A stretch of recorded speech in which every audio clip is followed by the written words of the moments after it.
To support this podcast, go to positivesarcasm.com/donate. Any amount is appreciated. Once again, positivesarcasm.com/donate.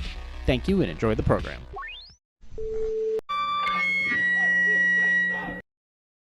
JR PositiveSarcasm.com, recorded here from the Spare Parts Studio alongside New Hampshire's beautiful seacoast. Like, subscribe, share, donate, positivesarcasm.com/donate. Any amounts appreciated for entertainment purposes only. Seek professional counseling, professional financial assistance, professional fitness instruction, nutritional guidelines, blah, blah, blah. For entertainment purposes only, I am not certified in anything. Just throwing that out there.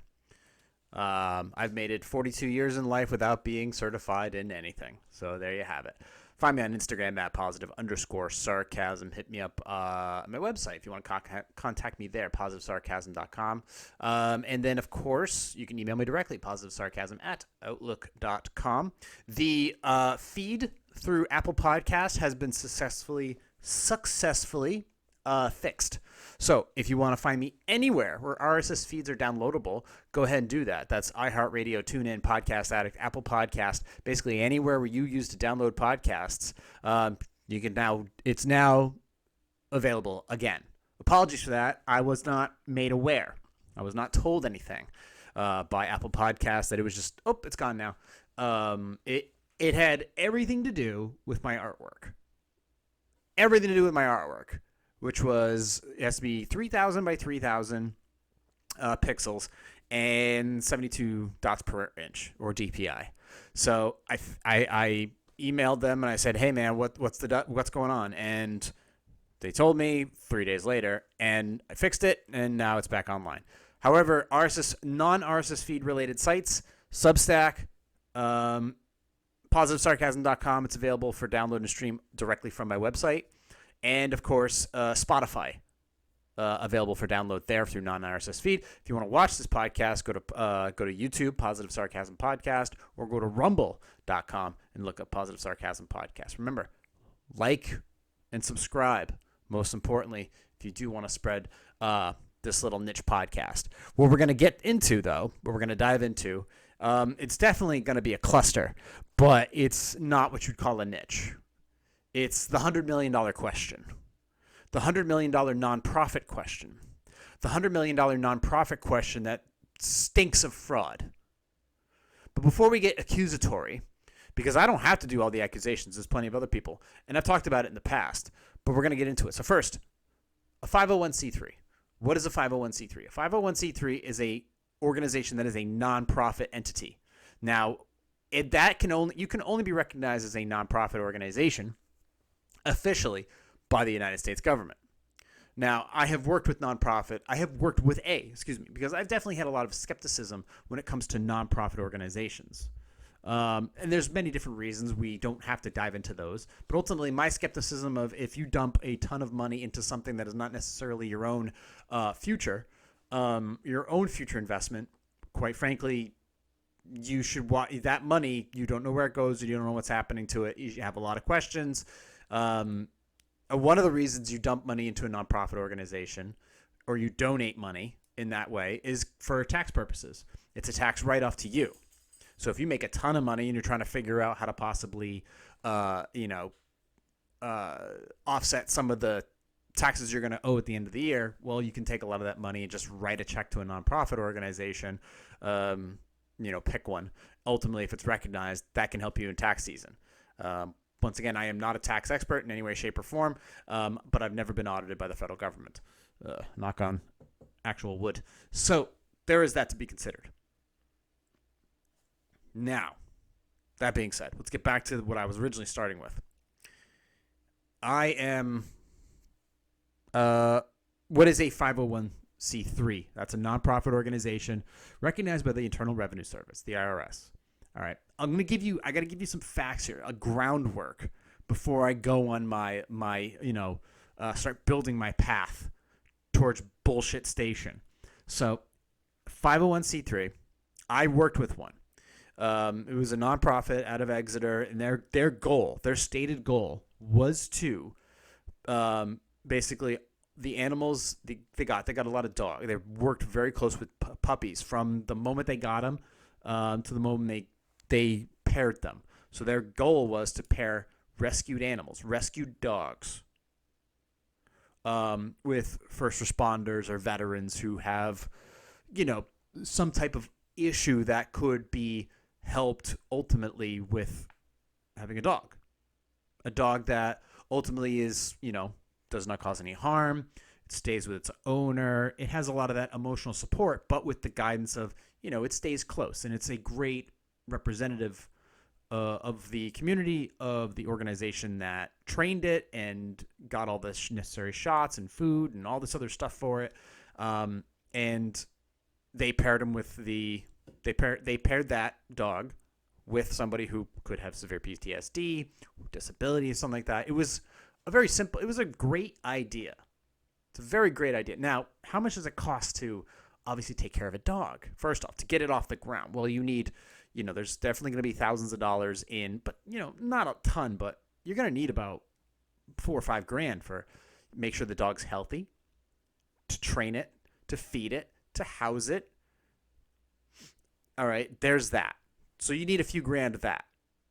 And then once you're done, if that dog is successful in being the dog that you want it to be for this particular person, they would pair it with this first responder or a veteran.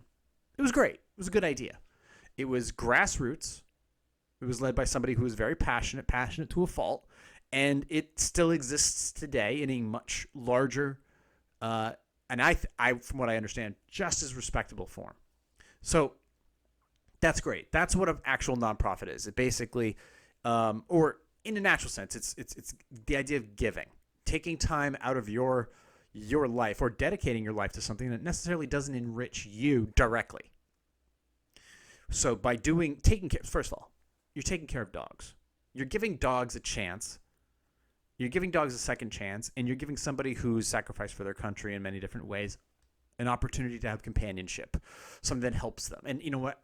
When it comes to dogs, you know me, all right? I spent thousands of dollars on my companion, okay? And is he a nonprofit ready type dog? No, he's just mine. He's a lot of work, but so am I. But as far as understanding that premise, yeah, there's so many foster dogs, dogs that are thrown, dumpster dogs, death. They have kill shelters. There's so much to it. So ultimately, the idea of taking a dog, whether it's a puppy or a throwaway, being able to give it a second chance, even if it's not going to be paired with some human, but it's like a flunky, but it's still a good dog. There's somebody who would love to have it and take care of it and have it around the house and be friendly. And just there's too many good things that can come out of a situation like that you can't help but not support it. You can't help it. You got to support it. Let me put that out there. This is something it's a big deal. It's important. So that is the idea of like a proper example of a nonprofit that should be, in my opinion, recognized by the federal government, depending upon how well you do your taxes, as a 501c3. Now, there's a version of that type of organization that does not, in my opinion, represent a proper nonprofit 501c3. And the example of that was the same type of situation, only where did that money go? If it was donated and stuff like that, because these places get lots of money. Well, some of it went into, I'm not talking about this place. I'm not talking about this organization. I'm talking about different organizations where ultimately you'd show up to their headquarters and there was a dog bone shaped swimming pool. It's like, why did you do that? First of all, pools are money. Second of all, a dog bone shaped swimming pool, that's a lot of money. Why couldn't you have spent that on dog food or veterinary bills or ultimately finding more animals to rescue? It only costs about 5 to 10 grand to get an animal ready for companionship? Well, then why does this place charge like 25, 30 grand or 40 grand, depending upon inflation? So that tells me something right there. The thread count in your suit is going to determine whether or not I'm actually going to give you more money to take care of something, to take care of these animals. Because quite frankly, I don't think you're in it for them. I think you're in it for yourself. And that's where my my distrust lies with a lot of nonprofits is there's all this money going into them, but the administrative cost, and administrative costs can also include large overhead of processing, administrative duties, paying your founder, your CEO, the counseling services, legal fees, stuff like that. And it's like the actual product versus it just becomes awareness. We're going to make you aware of this thing that's a problem instead of doing something about the problem. That is when you no longer, in my opinion, become a 501c3. You just become a, basically just a regular business with no actual product or service. You just take money, you don't pay any taxes to the government, and you produce nothing that people can look back on and go, oh, you're a mega church pastor. You're a bullshit artist. Now, is it possible for you to lose your 501c3? Yes, absolutely. There are obviously some stupid ways you could lose your 501c3 by not properly filing your taxes correctly, failing to do so. But there are other ones. So to qualify for a 501c3, these are organizations that are established exclusively for religious, charitable, scientific, literary, educational, testing for public safety, fostering national, international amateur sports competitions, preventing cruelty to children or animal purposes. The IRS refers to these organizations described under this section as charitable organizations. They must be organized and operated exclusively for one of more of the exempt purposes, and none of its earnings may inure to the benefit of any private shareholder or individual. This means the organization cannot serve private interests, and all assets must be dedicated permanently to a charitable purpose. If a 501c3 organization ceases operations, any remaining assets after debts must be distributed for a charitable purpose. Okay, so there you go. Little thing. Your goal is charitable purposes. All right. Now, how to lose a 501c3 a nonprofit organization can lose its tax-exempt status through several key violations of IRS rules.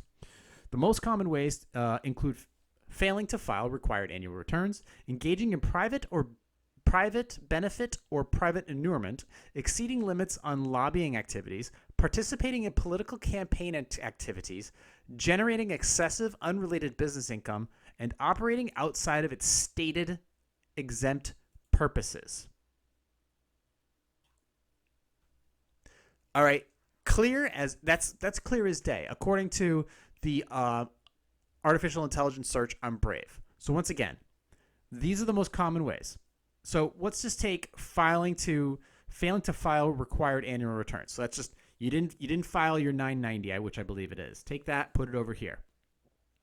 But as far as engaging in private benefit or private inurement, exceeding limits on lobbying activities. So you're using that money to lobby for change or something like that. If you're spending all your money on this change, participating in political campaign activities, generating excessive unrelated business income, and operating outside of your stated purpose. Okay? So there you go. That is how you lose it. So Black Lives Matter. Here we go again. Has been so originally, like when you started seeing their 990s, when their 990s, their tax stuff became visible in like 2018, 2019. There was like an owner who was making like, I don't know, like 270 grand a year, 200 grand a year. Actually, no, he wasn't. I'm sorry. He was making like 60 grand. 60 grand was his actual like income on the paperwork. I mean, so actually I have it. I have that? I think I have that. I don't want to dive too deep into it because I want to get to the rest of the stuff. Let me see here.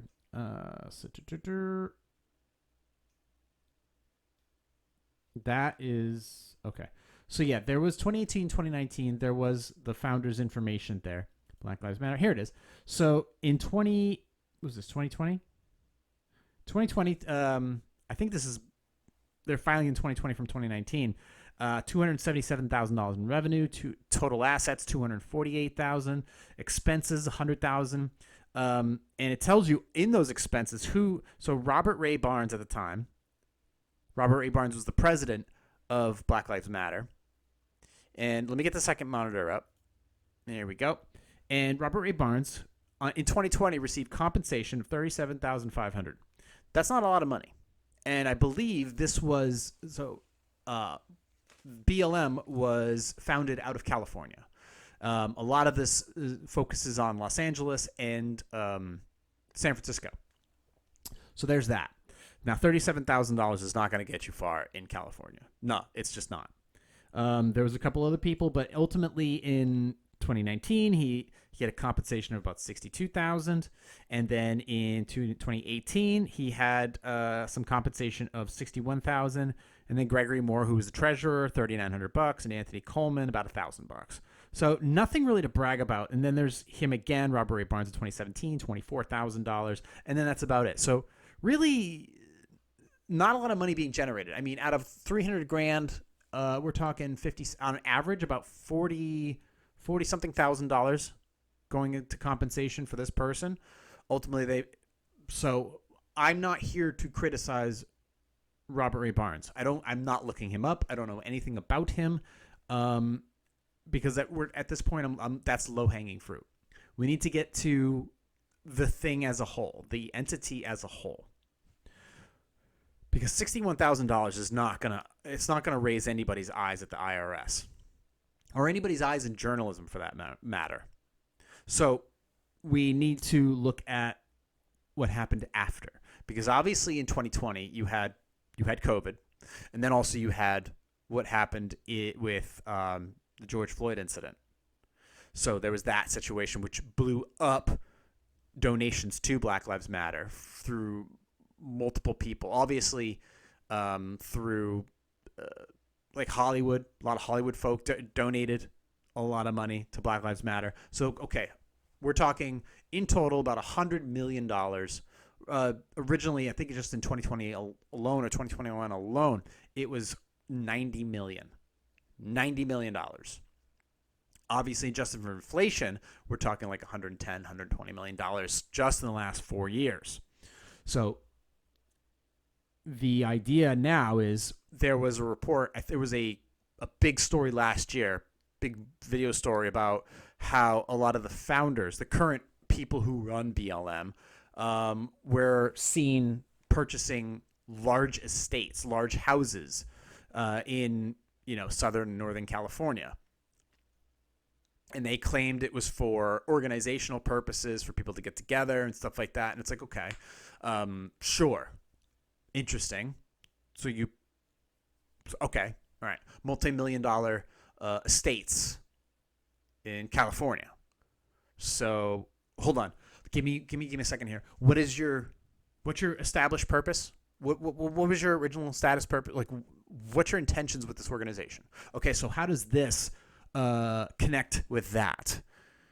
All right, well, then you look at, there's also in their documents, so we can look up the current 990s. I pulled up their 990 from 2024, and it tells you straight up, like, they write what their intended purposes are, what they're lobbying for, and then ultimately who gets the money. Not just who gets the, like, who as far as people, but who as far as like firms or consulting groups who get the money. How much is divided to legal, security, additional business expenses. It's all in there, which means that your accountant, you're going to be paying your accountants lots of money from this thing that's supposedly guided towards making Black Lives Matter. All right. So we're going to get into that, but we'll start with the AP. We'll start with the, okay, why are we looking at this again? Because according to AP News, the Justice Department, federal government, is investigating fraud allegations in Black Lives Matter movement. All right. And this was just a few weeks ago. Okay. October 30th, 2025. This was by Aaron Morrison and Eric Tucker. And this is by AP. This is by AP News. And we'll get to this article. And once we're done getting to this article, we're going to look at the paperwork filed by them. All right. The official BLM movement. the official BLM organization that is spearheading all of its chapters and lobbying and spokespeople, and ultimately, what's their purpose? And are they, after 8 years, have they made any headway? Have they done anything? Have they rescued any puppies? Have they saved any black people? I guess is what we're going to look at here and see if, and just from my perception or the things I see, have they completed their objective, or have they moved in the direction of actually doing that? So we'll see. But first, the reason we're looking at this. The Justice Department is investigating whether leaders in Black Lives Matter movement, the leaders, defrauded donors who contributed tens of millions of dollars during racial justice protests in 2020. All right, so 5 years after the fact. According to multiple reports, in recent weeks, federal law enforcement officials have issued subpoenas, served at least one search warrant as part of an investigation into the BLM Global Network Foundation Incorporated and other Black-led organizations that help spark a national reckoning on systemic racism.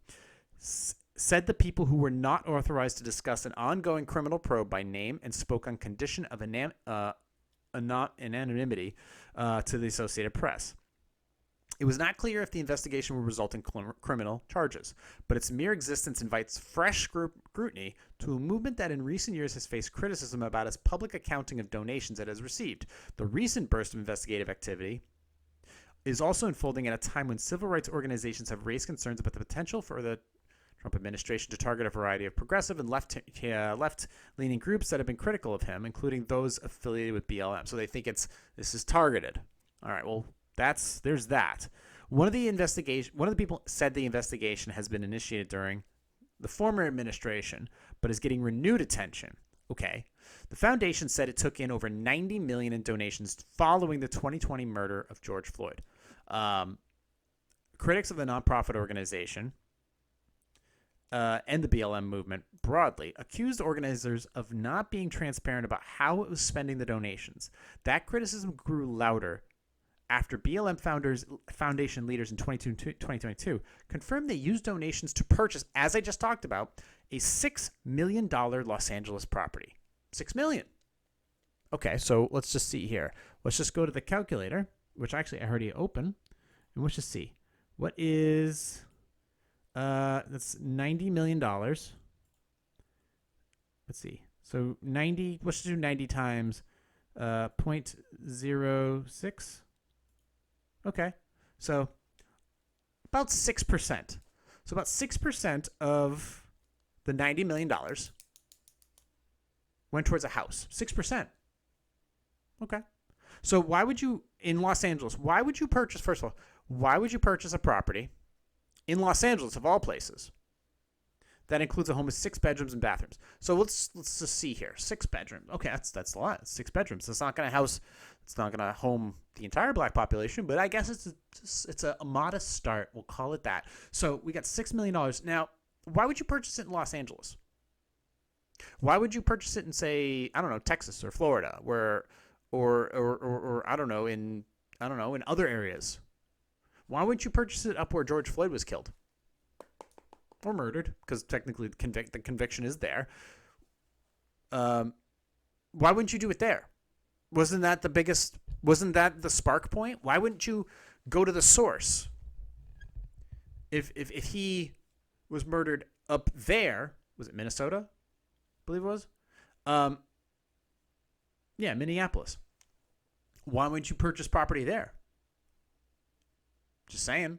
Why would you purchase it in $6 million? $6 million. Because here, first of all, what I'm getting at is if you are going to purchase property for the sole purpose of whatever they're claiming, why would you do it in arguably one of the most expensive places in the United States?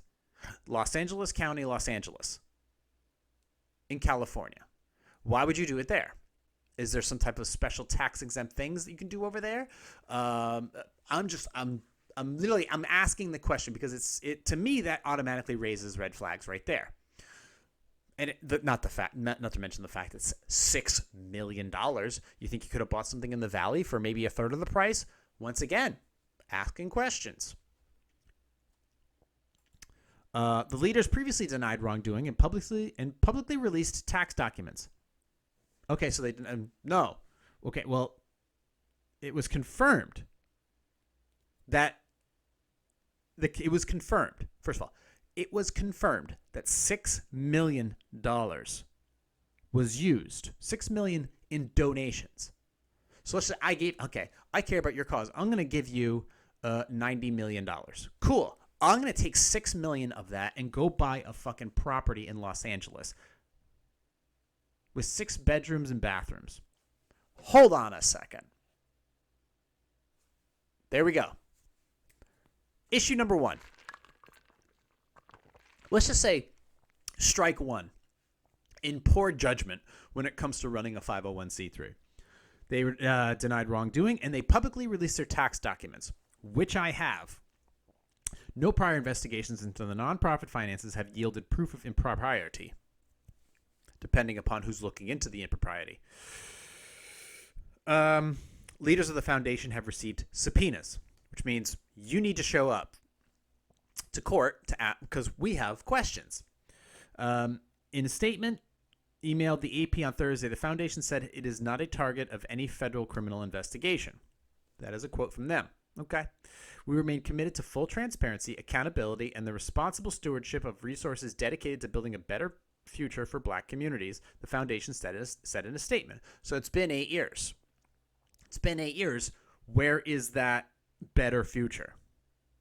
So they're dedicated. Now, that's obviously a PR person. That's a PR person who wrote that statement. Well, you ever ask, how much does a PR person cost? Now, there's PR people, so you have your public relations people, and then you have your cover your ass PR people. That's what that is. That's a cover your ass PR person. Several localized BLM chapters, which are not affiliated with the foundation, have previously been at odds with the nonprofit over its plans for donations. Those chapters operate and fundraise independently of the foundation. So it's like, okay, you have BLM, and then you've got the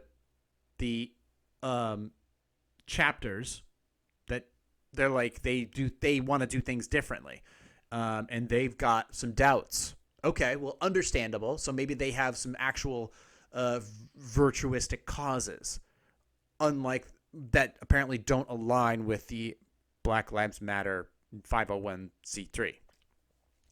The Black Lives Matter movement first emerged in 2013 after the acquittal of George Zimmerman. All right, and so it's been 7. Okay, so it's been about 12 years. Okay. So that's where they're giving. I don't give a fuck. Get out of here. There we go.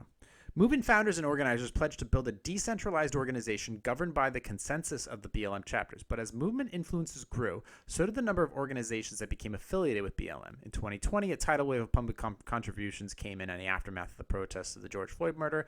Although other organizations were resourced from those funds.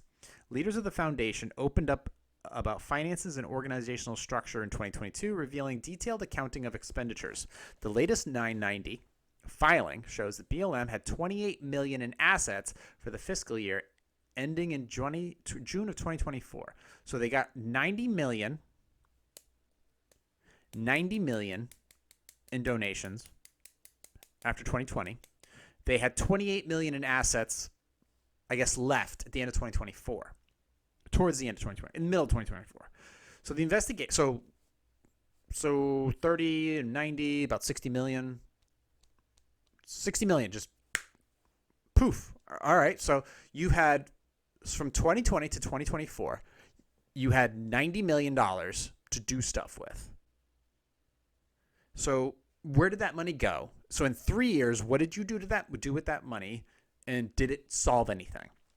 The investigation is being run out of the U.S. Attorney's Office for Central District of California in Los Angeles. The top prosecutor, Bill Asili, I'm sorry if I mispronounced your name, sir, was determined by a federal judge this week to have stayed in his temporary acting U.S. attorney job longer than allowed by law. He was permitted to effectively remain in the office's chief prosecutor, but with a different title, the first assistant. Okay, whatever, that's technicalities. He previously served as a Republican assemblyman in California, where he took up conservative causes and criticized the state's COVID-19 restrictions, which I've also criticized the state's COVID-19 restrictions in California. He has been outspoken against state policies, protect immigrants. Okay, so they're letting you know what's his view into these things. He's a private. Okay, so now they're talking about him. All right, so let's get back to the thing here. At the time, city-sanctioned BLM murals had been painted on roadways and cities throughout the U.S. in an expression of solidarity with the racial justice movement. He was quoted as telling reporters, the U.S. attorney, that his clients were simply expressing their political viewpoints and that they disagreed with the taxpayer funds being used to sponsor BLM, which he describes as a radical group. Okay, at the height of the George Floyd sparked reckoning on racial injustice, some state officials vowed their own investigations into the foundation's finances, citing their responsibility to protect residents who may have donated to BLM. But most of those probes were resolved without official action. Okay, 2022, there was an attorney general out of Indiana. He filed a lawsuit against BLM for failing to comply with an investigation into organization's finances. Soon after, a representative of the foundation responded with the necessary information and documentation, and the lawsuit was dismissed. Okay. So people once again are looking into it. It will take several years. It takes many, many years for the federal government to build a case against something that it finds improprieties with. And here's the thing is when you rise as quickly as you did, when you in 2017, 2018, 2019, your assets are around $270,000 before dispersion for each year, between $200,000 and $300,000. Okay, $200,000 and $300,000, and then suddenly in 2020 you have $90 million from donations from whomever and whatever. And then after 3 years, you have, over half of that is gone. And where's the end result? And what do you plan on doing with that $28 million? What happened with the rest of that money? Because there was also 2021, 2022, and 2023, and 2024, where they were there's more money, tens of millions of dollars coming in. Where did that money go? So let's take a look here. So there's a bunch of stuff that I ultimately did put together, and I want to double check it really quick. Is that the text? Oh, I want to keep that. Oh, no, that doesn't need to. Oh, I need to move that. I need to bring that back. That needs to go over here because I'm not, for example, I am not a 501c3. I'm not any of that. I'm just a guy with a podcast and a dog. Article monitor. Close that out for a second. Okay. So there's that. And then as far as, yes, is BLM considered, is it technically a 501c3? Yes, it is. Now, to clarify, yeah. So this is all official information. The BLM Global Network Foundation. Global Network Foundation. First of all, why are we global? And if we're global, does that mean that you're going to help solve the civil war in Sudan? Are you going to figure that out? What about Nigeria? Are you going to work with there's a situation going on in Nigeria. There's a situation going on in the Congo. You have actual borderline slave labor going on with the digging up of cobalt, the cobalt mines in Africa. I don't see BLM anywhere near that situation. Maybe they need more money to handle that situation. What about Somalia? Are you doing anything with Somalia? The immigrants trying to get into Europe, are you helping fund with them? Are you doing anything? I'm just curious. If you're going to be global, then that means that there's some global tasks that you need to set your sights on and hopefully try to fix. So there is that to consider. That BLM GNF raised just over $90 million in 2020 alone, following the murder of George Floyd. That amount is equivalent to $109 million in 2024 when adjusted for inflation. In total, donations to Black Lives Matter related causes between 2020 and December 2020 amounted to $10.6 billion. Hold on. In total, donations to Black Lives Matter related causes between May of 2020 and December of 2020 amounted to $10.6 billion, adjusted equivalent to $13 billion in 2024.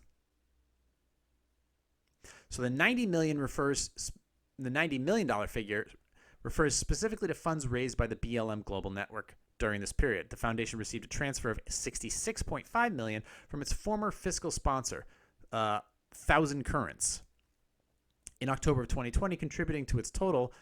As of 2024, the foundation reported $28 million in assets in its latest 990 filing. $13 billion. Excuse me, 10.6.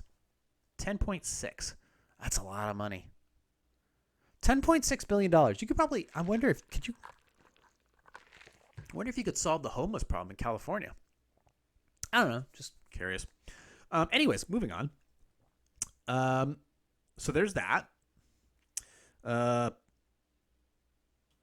Just for the record here, the Black American population in the United States is about, in 2024, it was about 51 million. Okay, representing 15% of the population. The non-Hispanic Black alone population stood at around 43 million, about 12% of the population. Okay, so when it comes to, as far as Black lives, that's your number. If Black Lives Matter, that means that you are responsible. You are standing up for between 40 and 50 million residents in the United States. Residents, people, whatever.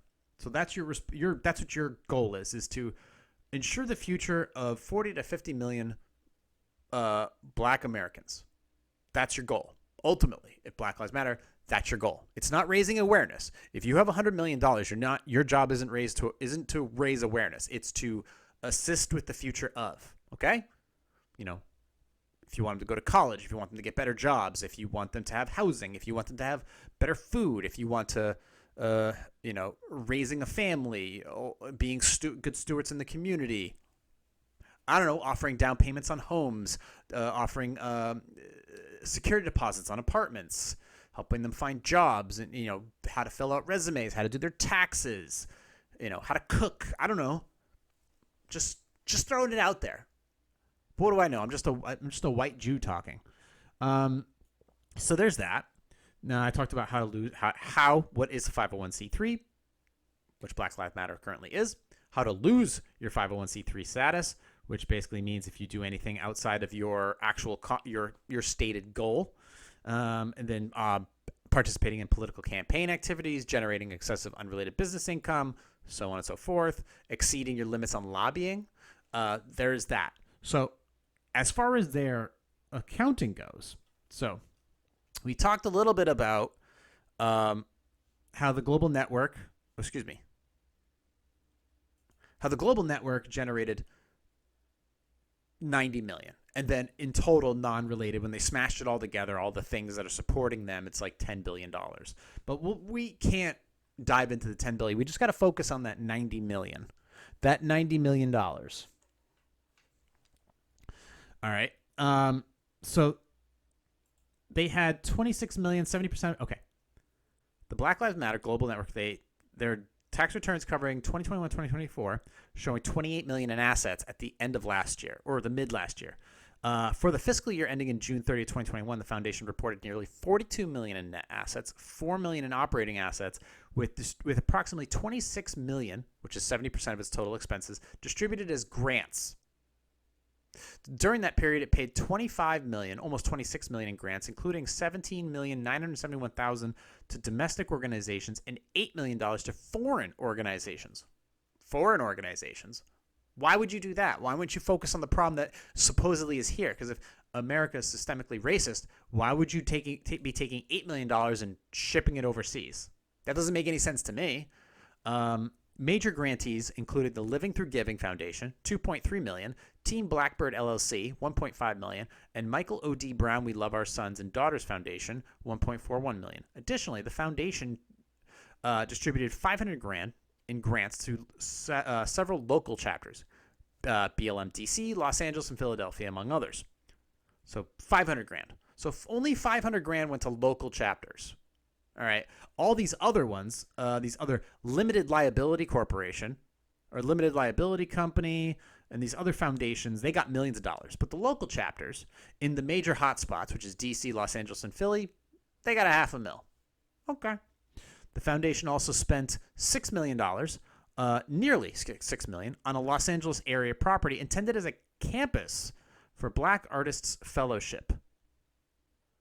Campus. Black Artists Fellowship. Okay. What is a Black Artist Fellowship? Just curious. Like, what are you trying to get out of that? I'm just curious. And how does that make everything better? It relied heavily on consultants, including payments of $2.1 million to Bowers Consulting. So $2 million went to Bowers Consulting, founded by board secretary Shalomaya Bowers. 900. So wait a minute. Hold on a second.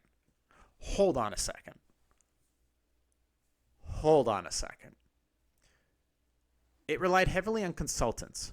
So one of the founders of the board, founded by board secretary. Okay, so this consultant got paid $2 million. All right, $970,000 to Trap Heels LLC, linked to the co-founder, Patrice Cullors, and $840,000 to Colors Protection LLC, run by her brother. Hold on a second. So $2,970,000. So 2.1, 970. So now we're at 3. 840. So now we're at almost 4. So $4 million in consulting. What are we consulting about? What's the plan here? The foundation reported investing $32 million into stocks. Okay. Hold on a second here. Wait a minute. Out of the $90 million that they received in 2020, $32 million went into the stock market,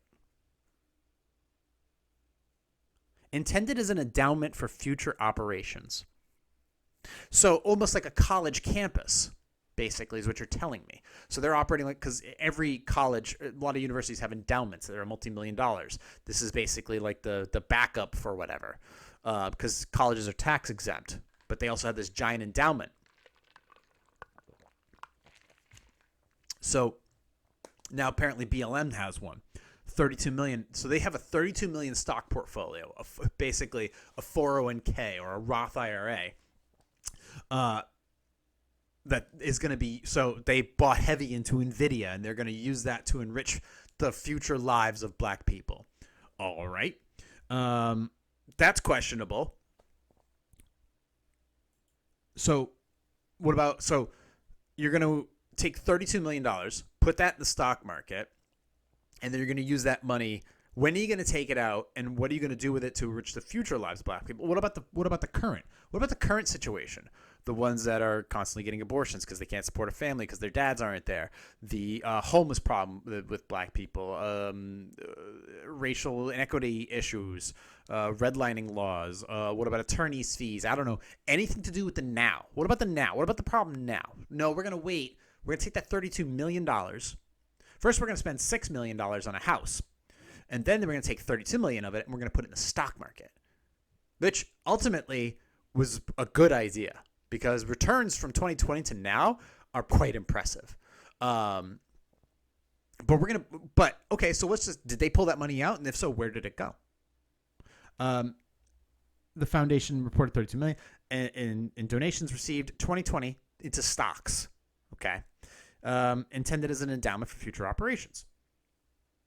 As of 2024 fiscal year, the foundation had $28 million in assets and granted $2.5 million in grants. Okay. So Paul Cullors. So as far as people that are on their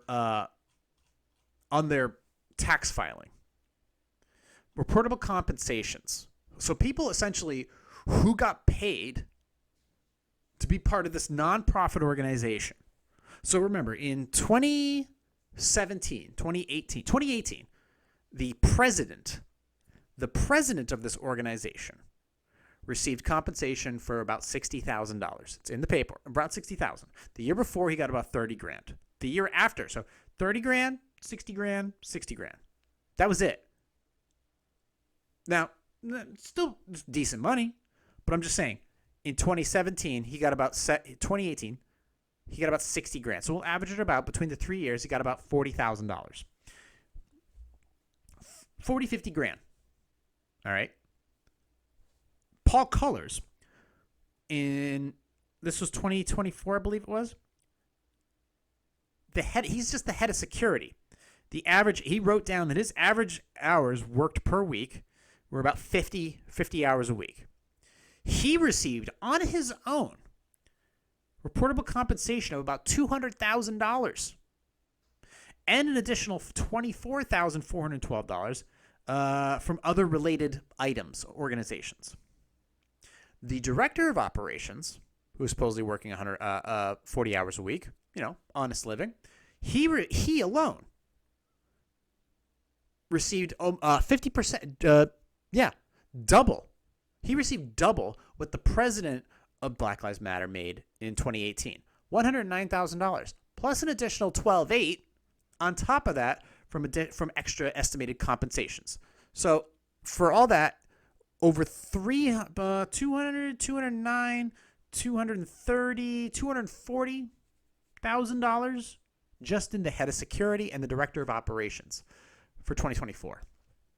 Interesting. And then also into independent contractors for Black Lives Matter.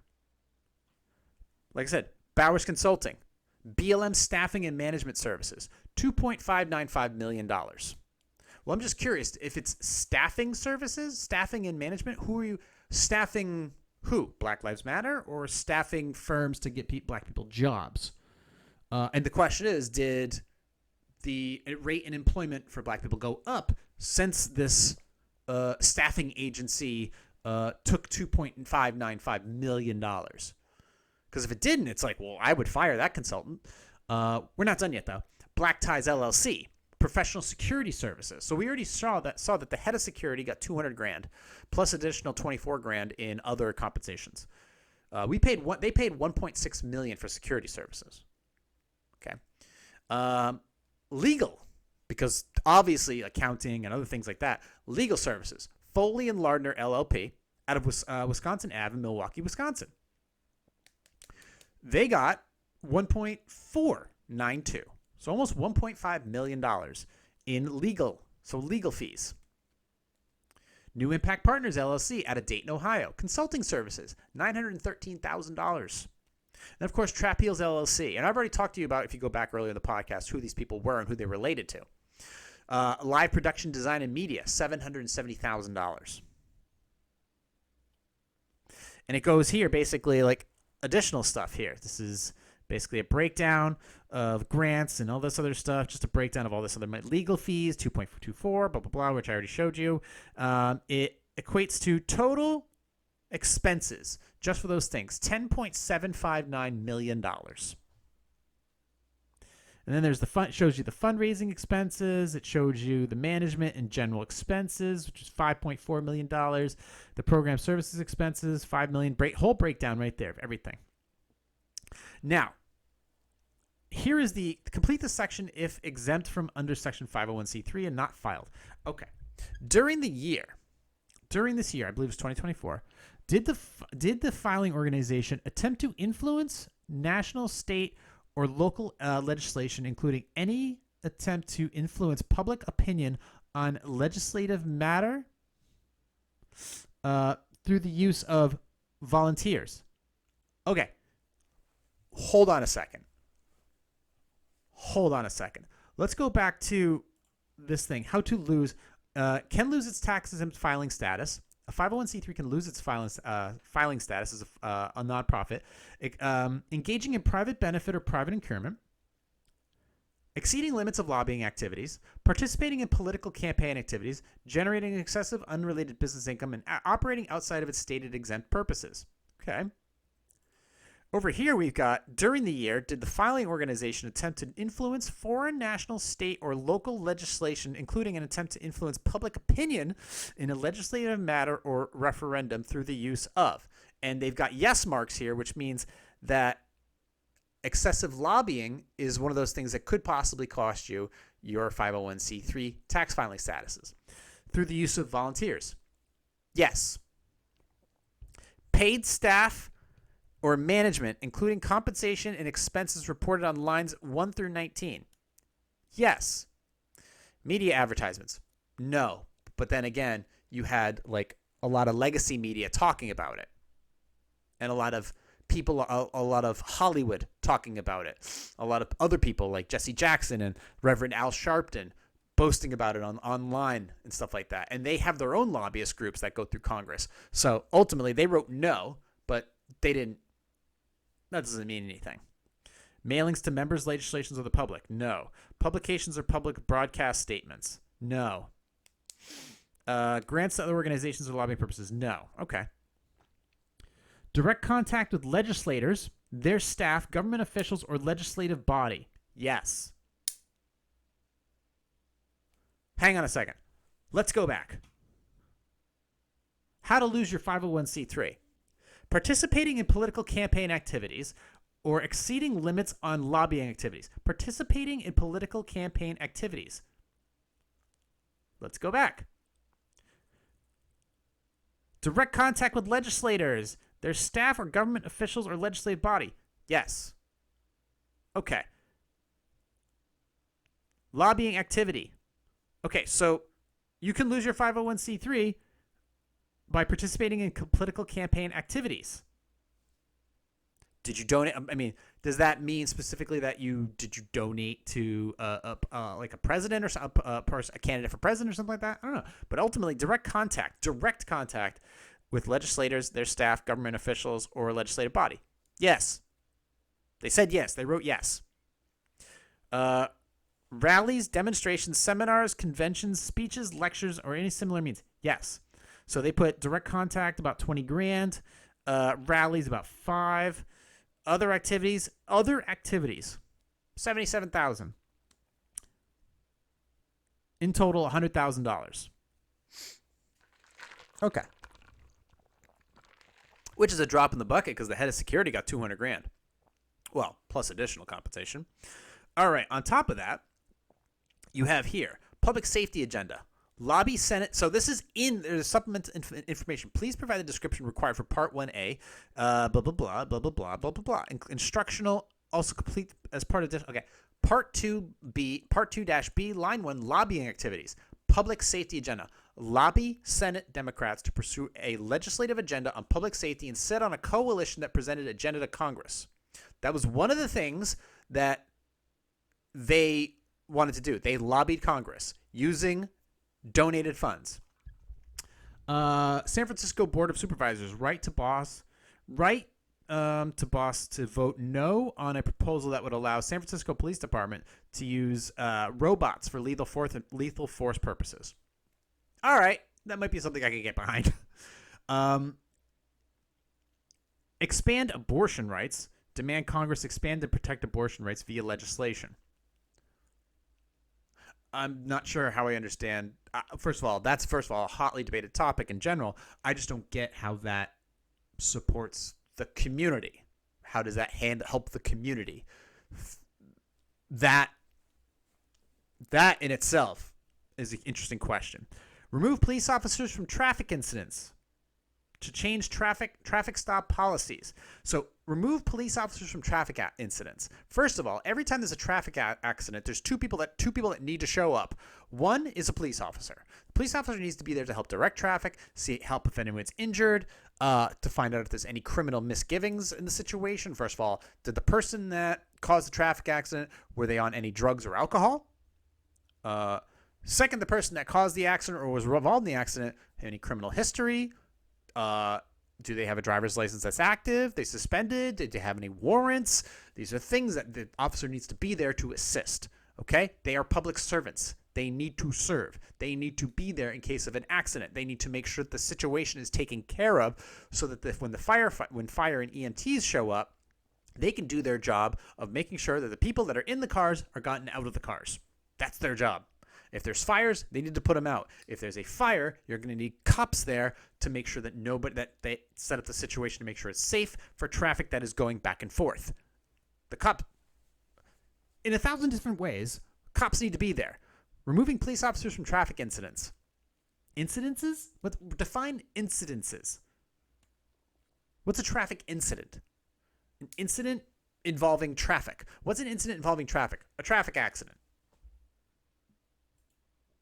DC to Congress, right to MOC to vote no on disapproving DC Council, approving policing and justice reform amendment. Okay. Now, the BLM, Global National Foundation, global, question mark, is organized as a nonprofit corporation. This is written on the tax statements, by the way. We are reading from their official tax statement. Has been recognized by the IRS as an exempt from federal income taxes under IRC Section 501 as an organization described in IRC Section 3. Qualifies for charitable contribution, is annually required to file a return, blah, blah, blah. That's just jargon. And then we move on to the Schedule G, internet and email solicitations. Let's see. None. Or yes, they did. Fundraising activities. Did the fundraiser have custody or control of the computers? At the end of the day, there was retained by the fundraiser $83,000 and then $5,000 from Middle Seat Consultants. Okay, so there's another almost $90,000 there. BLM GNF grants funds to other organizations to support community organizing efforts to empower Black lives and work towards Black liberation, even though their local chapters were only awarded $500,000. Potential grantees will be required to submit a proposal, budget for review, blah, blah, blah. Okay. Agreements require grantees to submit periodic reports concerning the use of the grant funds. BLM GNF will maintain a grant agreement for each grant it funds, along with each report received from all grantees and any additional report made by the BLM GNF staff. Okay. Once again, head of security, $200,000 plus. Black Lives Matter Global Manufacturer, Paul Cullors, family member of. So Paul Cullors, he received $200,000 in compensation just for his role as the head of security. And then his family member foundation, 35% or more, that foundation received $1.2 million. Okay. Shalamaya Bowers, office and director, that organizational relationship received $2.2 million. All right. So we've got millions of dollars and we have no results. Paul Cullors, okay. Part 4, business transaction involving interested persons. Name of interested person, Paul Cullors, 35% or more, owner of Black Ties LLC. So he owns 35% or more, or owns the whole damn thing of Black Ties Colors LLC, and that got several $1 million in grants. Family member, Paul Cullors, relationship between interest person and organization. Family member and founder. Okay. He's also professional security services. Name and interested person, Shalamaya Bowers, 35% or more, owner of Bowers Consulting Firm, relationship between interested person and organization, office and director of the organization. BLM staffing and management, we're talking $1.2 and $2.2 million. Black Lives Matter Global Network Foundation raised over $90 million, the amount equivalent to $109 in 2024 when adjusted for inflation. Blah, blah, blah. As of 2024, if reported, they, like I said, still $28 million in assets as the latest filing. So it looks like to me, judging from all this information, all this paperwork here, it seems like there is an honest understanding here that you have $90 million. $6 million of it was used. $6 million of it was used to purchase a home in Los Angeles. $10 million of it was used for security, consulting, lobbying, legal, accounting, political campaign activities, and okay, so we have $6 million for the House, another $10 million in administrative, and then let's look at the overall picture here. So, has Black Lives Matter violated the terms of the 501c3 agreement to the government? Have have the founders and other people from this organization privately benefited from this organization? You also have to understand there's over $30 million of it is supposedly in the stock market. That to me is like a whole timeout. They claim it's for future endowment of its stated goal. That's highly questionable. I donate to you. You're donated $90 million. You spend $6 million on a house, $10 million on administrative fees, and $30 million on stocks. So we've got 30, 10, and 6. We've got half of that. $46 million. $46 million. So you exceeding limits on lobbying activities, participating in political campaign activities. From what I can tell, it looks like they did. Lobbying activities, obviously. Generating excessive unrelated business income. It's highly questionable that there's first of all, the last thing you want is a question of, when it comes to a nonprofit, is the suspicion of nepotism. I know this person, they got a consulting firm, I'm going to hire them, but maybe not going to produce any. Another perfect example is the homeless problem. They have like a homeless state operation or city operation in Los Angeles where like some of the people that work for this organization that supposedly helps with the homeless problem in California, this person makes over $200,000. And yet the homeless problem in California is just getting worse and worse and worse. So my question to you is ultimately, looking at all this stuff, has it solved the problem?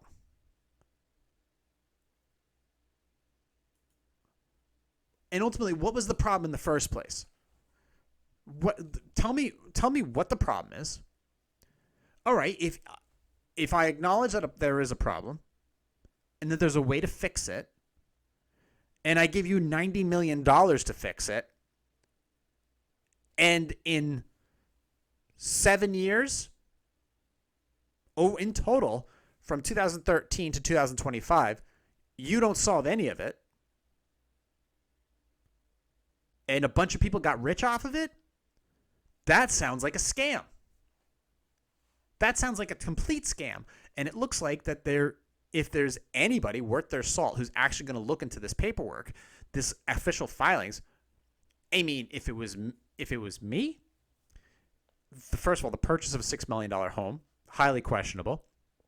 But ultimately, I don't think you could lose your 501c3 just because a couple people make some bad decisions, even though they're the head of the entire group, essentially. So $6 million is an oopsie. I guess when you really chalk it up to it, it's an oopsie.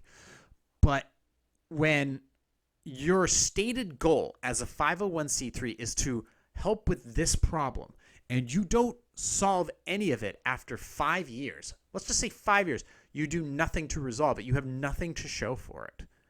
And at the end of it, when you have 90 million of it, 30 of it's in the stock market, 6 million of it is in a campus in Los Angeles, and another 10 million was just spent on consulting. I'm sorry. That seems like you're not doing a good job as an organization. As an organization, financially, you don't seem very organized. It just seems like you're giving money away to your entourage. You're basically just like a non-profit rap god who's just walking around with this entourage and says, he's the head of security, he's my accountant, he's my PR consultant, and this is my emotional support hype man. It seems like, in my opinion, Black lives do matter. But according to Black Lives Matter, they don't. Because they haven't done anything to, quote, solve whatever this problem they're claiming is. I would argue that Josh Dubin, who worked with the Innocence Project and has done other things when it comes to, just in general, when it comes to, proving the innocence of men who were wrongfully convicted in prison, I feel like Josh Dubin has done far more for that, quote, community than Black Lives Matter ever has. Ultimately, what first should happen is, where's this money? What is it being used for? if that is not deemed as of ultimately the purpose of your stated filings, then number one, you need to lose your 501c3 tax filing exempt status. And number two, after that, you need to be audited by the federal government. Okay, and at that point, you're going to be using any dime you have left. Every dime that you have left, which I'm assuming is at least 20 million, 30, you have 28 million, you're going to fucking need it. Because you're going to need tax lawyers and all this stuff to help you ultimately dig your way out of not being put in prison. All right? Not being put in prison. Do you understand that? With this type of web of BS that you've sown, you're going to need every dime you have just to keep you out of prison. To me, it's a scam. Now, I'm not going to say that it was a scam from day one. Okay, I won't say that because I'm not focusing on 2013 to 2020. I'm focusing on 2020 to 2025, when most of the money was made, and there's no clear-cut result to show for it. There's no better. The situation in black communities is not better. There's no, it's not bringing families together. There's no true, criminal reform.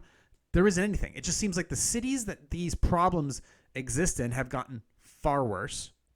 There's no actual investment in the black community or any community. There was just, the only investments they made was in a $6 million home. Technically as an investment. You purchase your home. That's a real estate. That's an investment. And another investment was $32 million in stocks. That is highly questionable. Ultimately, you take the funds. If you are a nonprofit, you take money and volunteers and other resources and you turn that around and you use that to better your goal, whatever your goal is. And if your goal is to build a better world for something, to me, you have not saved any puppies. You haven't saved any puppies. You haven't saved any veterans. You haven't saved any black people. You haven't done that. You haven't done any of that. And you don't get off by being ignorant. Oh, I didn't know. That doesn't work. You can't play stupid. You can play stupid with a couple $100,000. You can't play stupid with $90 million. You can't. There's no I act a fool. This isn't a fucking Ludacris song. This is fraud. Fraud is a serious crime. And when you take such a hot topic, a hot emotional topic that is 5 years strong, and you use that to generate you use that to generate wealth essentially for yourself, for people that you know, and not essentially accomplish or even get anywhere near to close to the thing that you intended this to be better, to help better the situation of, you're committing fraud. You're committing fraud. And the first two things I think should happen. They lose their 501c3 because I know they consider themselves an organization and they're filing the taxes, but they haven't met the goals of ultimately what a 501c3 is. A nonprofit organization that is designed to be charitable. Who is the receiver of their charity?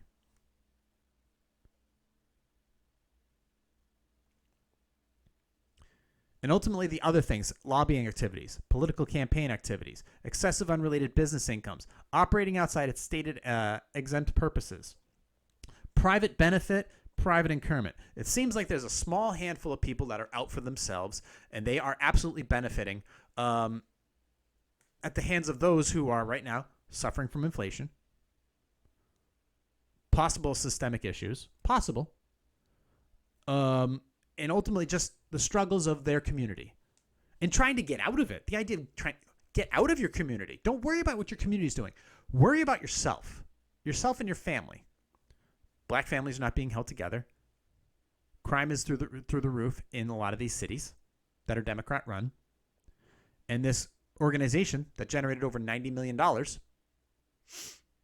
has nothing to show for it. There's nothing to show for it. There's nothing to prove to. That's fraudulent and it's criminal. And I'll leave it at that. You can find me on Instagram at @positive_sarcasm. You can hit me up through our website, positivesarcasm.com. If you want to subscribe to this podcast, you can absolutely do it now through YouTube and Rumble. Well, you can always do that, but now Spotify, iHeartRadio, TuneIn, Podcast Addict, we're back online. The RSS feed. Apple and I are, quote, friends again. So anywhere podcasts are available, including downloadable and streamable, directly from my website, positivesarcasm.com. And look, some of this stuff is my opinion, but this is based on the tax filings and the information that was filed by the organization that I am essentially criticizing here. This is paperwork filed by them. And I don't have to answer for a goddamn thing. I didn't do anything. I didn't donate shit. I didn't do nothing. I just observed. So you can't come at me for nothing. I didn't do anything. I didn't raise this $90 million. They did. They're the ones who have to answer for it. I don't. I'm asking questions. To me, it looks fishy. Prove to me otherwise. What did you do? Something about black artists or whatever? Not buying it. Hit me up on Instagram at @positive_sarcasm. You can email me directly, positivesarcasm@outlook.com. And you can also hit me up on my website in the contact section, positivesarcasm.com. In the meantime, thank you for listening, watching, and subscribing. And I'll talk to you all next week. Recorded here from the Spare Parts Studio alongside New Hampshire's beautiful seacoast. For entertainment purposes only. This has been a Positive Sarcasm presentation.